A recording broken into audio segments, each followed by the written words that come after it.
Soyez bénis. Que la grâce de notre Seigneur Jésus-Christ soit avec vous ce matin. On se retrouve en ce matin devant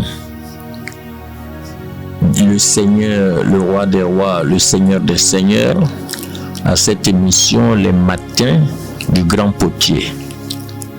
Prions ensemble.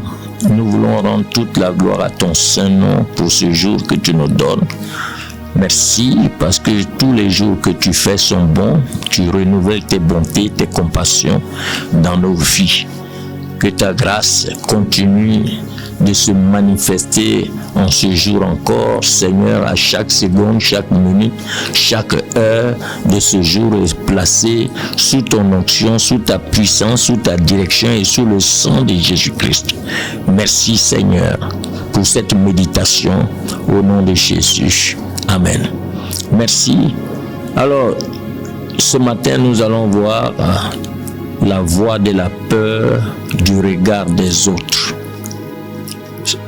Comme vous le savez, nous sommes en train d'étudier une série de messages, de sermons, de méditations sur les voix qui parlent dans l'homme.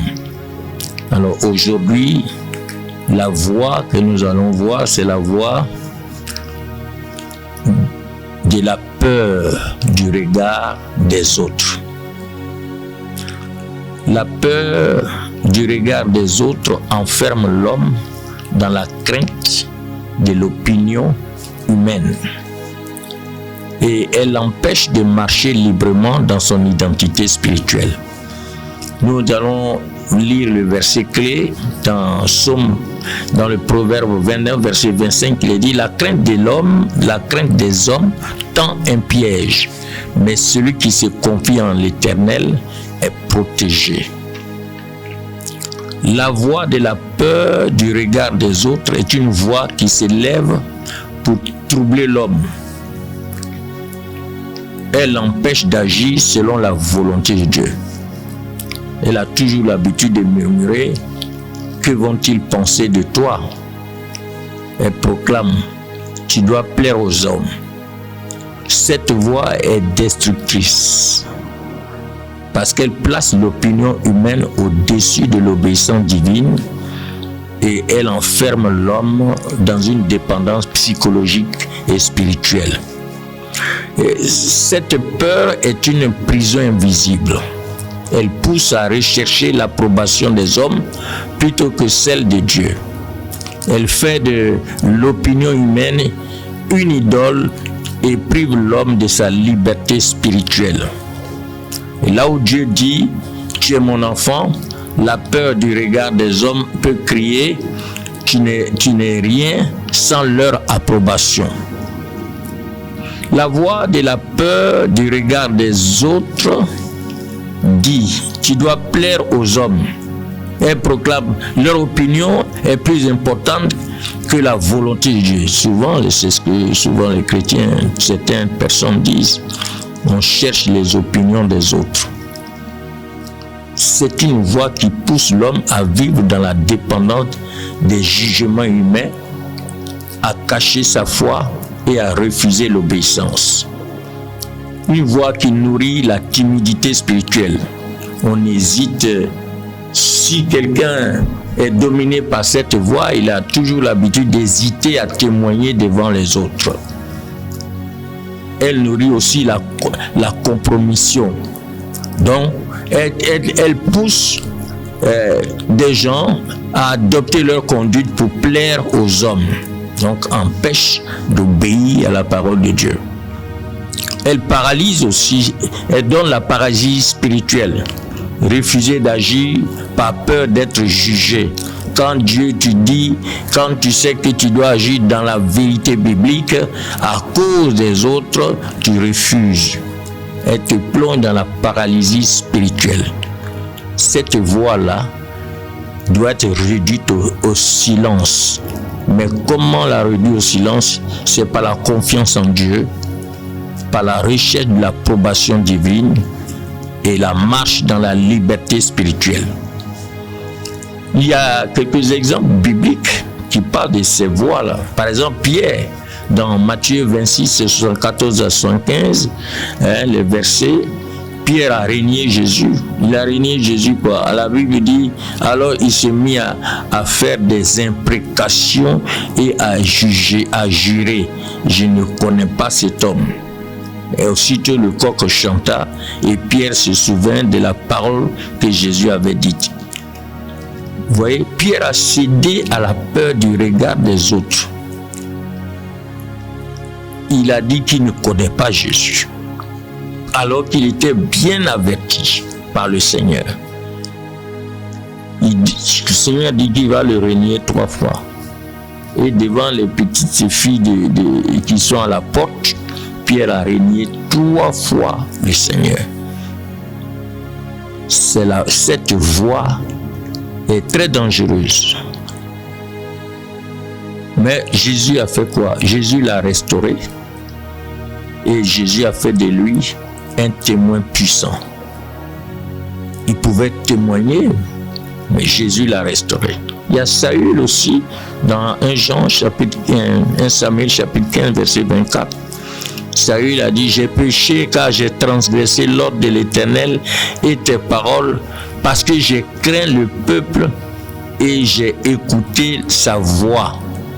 Voilà, la voix des hommes. À cause de cela, Saül a perdu la royauté parce qu'il a préféré plaire au peuple plutôt qu'à Dieu.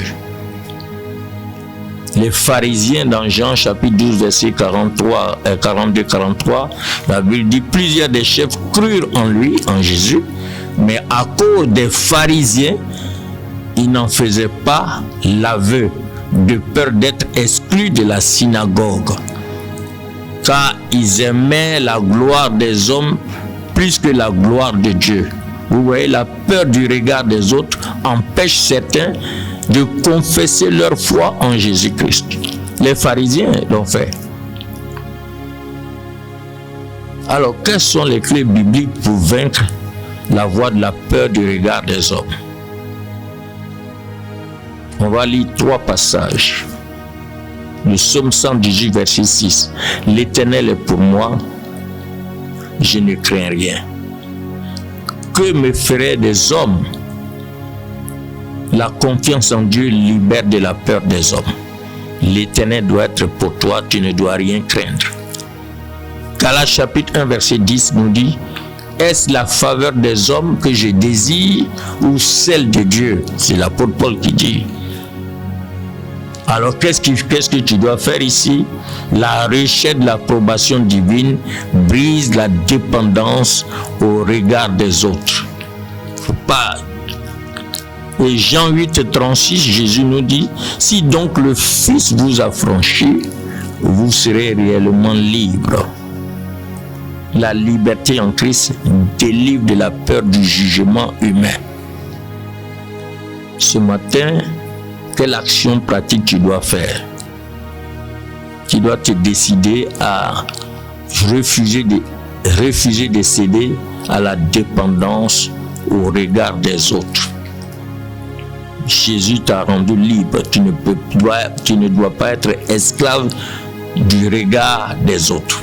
Choisis chaque jour la liberté en Christ. Médite sur l'approbation divine et non sur l'approbation des hommes. Marche dans la confiance et le courage. Nous allons prier ensemble.